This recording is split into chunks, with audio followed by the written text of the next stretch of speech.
और जैसा राधिका मौसी ने सोचा था वैसा ही हुआ। वो चुड़ैल उस रात भी आई, पर वो राधिका मौसी से तेज निकली और राधिका मौसी के उससे पकड़ने के पहले ही वो भाग खड़ी हुई।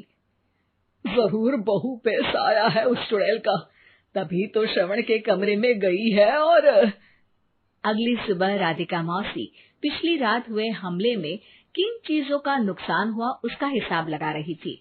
उनके खेमे से एक आम के अचार की शीशी भी गायब हो चुकी थी और वो इमली भी जो कल श्रवण लेकर आया था। राधिका मौसी इस बारे में सोच ही रही थी कि श्रवण जल्दी से रसोड़े में आकर दवाइयों की पोटली ढूंढने लगता है। अरे बेटा क्या हो गया? अब माँ, वो काजल की तबीयत खराब है, बहुत घबराहट हो रही है उसे। हे भगवान, मैंने पहले ही कहा था कि तांत्रिक को बुला लेते हैं, पर नहीं, अब देखो उस चुड़ैल ने काजल को अपने वश में करना शुरू भी कर दिया है। हालांकि श्रवण भूतों में विश्वास नहीं करता था, पर अब वो भी डर जाता है और राजी हो जाता है एक तांत्रिक को बुलाने के लिए। कुछ ही घंटों में तांत्रिक आ जाते हैं और राधिका मौसी तांत्रिक जी को सब बता देती है।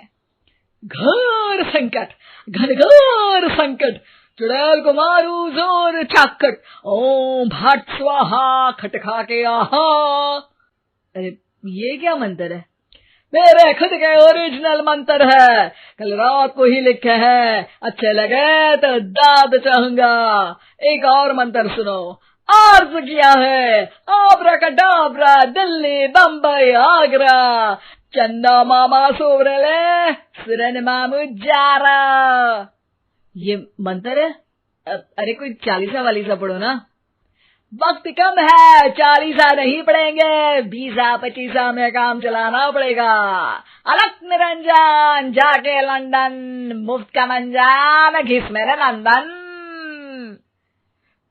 अरे जल्दी करो तांत्रिक जी, जल्दी करो। तांत्रिक अपने उल झलूल मंत्र पढ़ने लगता है। श्रवण को तांत्रिक पे शक होता है। वो अपने एक डॉक्टर दोस्त को कॉल कर देता है ताकि कोई अनहोनी हो तो इमरजेंसी में चीजें मैनेज हो जाए। तांत्रिक धुनी रमाता है, जिसकी वजह से कमरे में काफी धुआं हो जाता है और जिसकी वजह से बहू की घबराहट बढ़ जाती है। अब भागेगी चुड़ैल। हाँ। बहू खांसते हुए धुएं से बचने के लिए बाहर चली जाती है। अरे भाग रही है, भाग रही है। पीछे पीछे श्रवण भी जाता है। बहू एक सोफे पर बैठ जाती है। तभी डॉक्टर दोस्त आ जाते हैं और श्रवण को पानी लाने के लिए कहते हैं। थोड़े चेकअप के बाद डॉक्टर कहते हैं, मेरे हिसाब से जाप का काम पूरा हो गया है। क्या मतलब?